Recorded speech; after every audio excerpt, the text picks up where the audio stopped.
আসসালামু আলাইকুম দর্শক বন্ধু। কুমিল্লা নিউ মার্কেট অত্যন্ত ইম্পর্টেন্ট একটা জায়গা। এখানে কাপড় চোপড় থেকে শুরু করে তারপর কাঁচা বাজারও পাওয়া যায়। উপর তলায় হচ্ছে মার্কেট আর নিচ তলায় হচ্ছে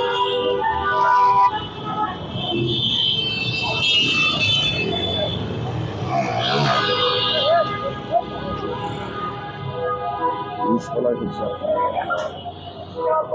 কাঁচা বাজার যেগুলো আছে গ্রাউন্ডে আর কি সেগুলো। এই হচ্ছে কুমিল্লা নিউ মার্কেট।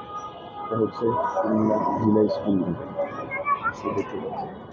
কুমিল্লা কান্দিরপার মোড় থেকে মোড়ে এসে যে বিশিষ্ট জেলা স্কুল জেলা স্কুল রোডের একদম শুরুতেই হচ্ছে আপনার কুমিল্লা নিউ মার্কেট নিশ্চয়ই দেখতে পাচ্ছেন।